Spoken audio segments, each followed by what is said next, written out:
So here I am starting a new rose in a vase painting. I've done an underwash on the roses of a very pale pink and yellow mix in various places as one big loose wash, and now I'm going to start creating the rose. Here is a zoomed in version of my reference image. So now I'm going to look for the warm tones and the cool tones. I've mixed up some permanent rose and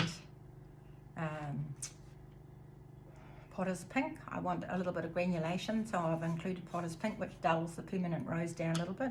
So my colours for this painting basically are going to be a yellow, blue and a red. So the blue I've chosen is Antwerp blue, which is a lighter version of Prussian blue, and it's a lovely blue. And I'm going to use a little bit of Mayan blue, which is similar, but it's a granulating blue for granulation in that pigment, and burnt sienna, raw sienna and transparent yellow are going to be my yellows. The raw sienna for its granulation and dullness, and the transparent yellow for its vibrance and good mixing qualities with the permanent rose for my apricot and orangey colours. So off I go. So I'm just going to wet the rose that I'm working on. I had a little sneaky put in some other shades, or some dark landmarks if you like, on the rose the other day. I just couldn't resist it. But I'm just going to wet it all over now for this purpose.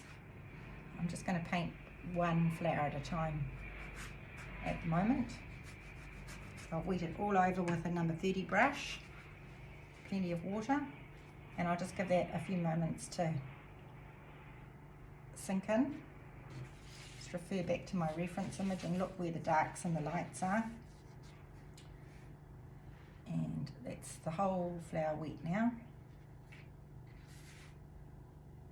So I probably won't put any more colour on these outside petals,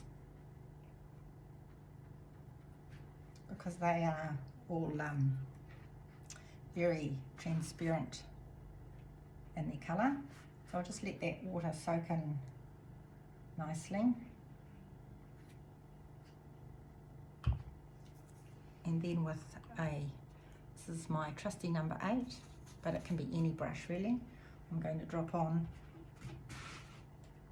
The water absorbs a lot more quickly with on the second layer, so it's already got pigment on it. It's been really wet and then had pigment put on it, so it soaks in a lot more quickly. And when I'm looking at this painting, I can see there's a lot of pinky tones here and then peachy tones on the top half, which is kind of contrary to what you think, because often it's the other way around. So I'm just dropping in pinky tones, with my potter's pink and permanent rose mix, and just letting it spread out like so. So I just want that just to darken up some of those colours there. And I'll just tip my paper, because the granulation effect really only works when you've got plenty of water on the paper. So you can see that I'm just tipping it. So I've got soft edges to that area of pink.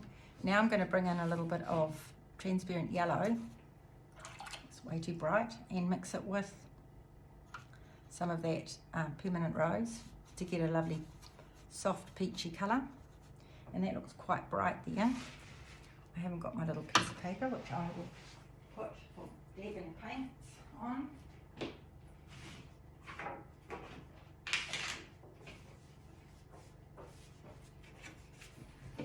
Here's my colour testing page, so I'll just do a little dab of that. It needs more yellow in it, believe it or not. So I'll use my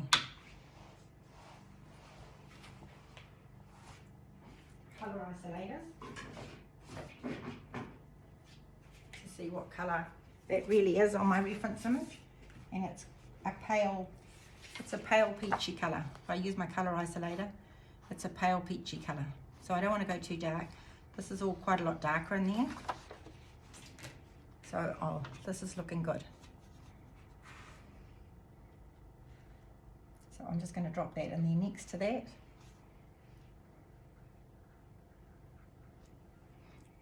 Add some more water.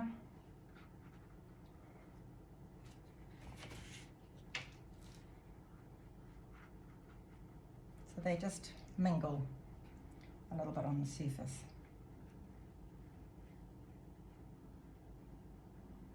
And it's starting to dry on these outside edges here, which is quite nice.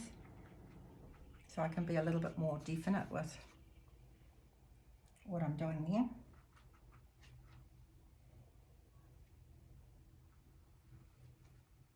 Just defining the edge to that flower. It's a little bit pinkier up there, so I'll drop a bit of pink in there. But as you can see, it's all very loose. Let's drop a bit of pink in here, just because it's a little bit darker. And of course I'll give it a little bit of a tip. So just on those outside edges, I'm going to use a little bit of my permanent rose mix. I'll just pull my palette in a little bit there. So I've got permanent rose there with some potter's pink for granulation. Just going to pull a little wee bit of the Mayan blue into it, just to make it slightly more lilac-y.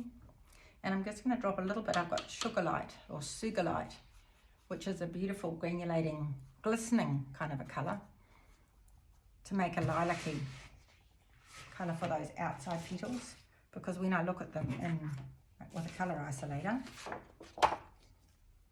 in here, they're quite lilac-y. Not so much that one, but down here they're a grey lilac, So I'll drop some of that in here. Because we put so much water on earlier, I've got plenty of time. I don't have to rush. And now I can see some shapes starting to emerge. So I just drop it into these outside petals here, the duller ones. Just going around. It's already dried off, so I just go on with a number 20. Oops, a clean number 20.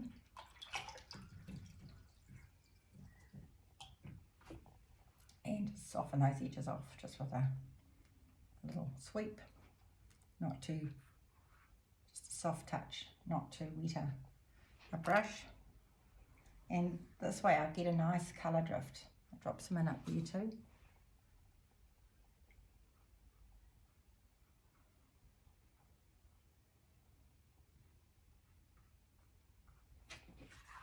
So now you can see that I've got pink in here and peachy colour here, lighter up the top there, and we'll just do a few little sort of pinky shades in there for a bit of variation of colour, a bit more potter's pink in that. And I'm just going to drop some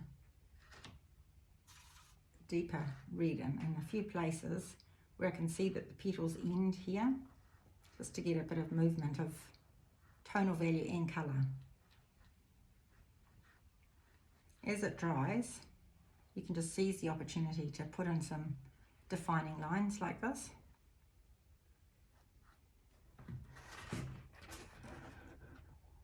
So it's already starting to feel like a rose. With my little cheaty bits, putting them in before, you can see it creates depth, it pushes it in there. So that's all I'll do on that rose for now. I'll just let it dry. And there's some nice granulation coming through with those petals. With the potter's pink in the middle there, it just gives it a bit of texture. And a little bit more in here, underneath there and underneath there. Just gives it some definition. So I'm just doing a few little sweeps on this drying paper where the base of the petals might be.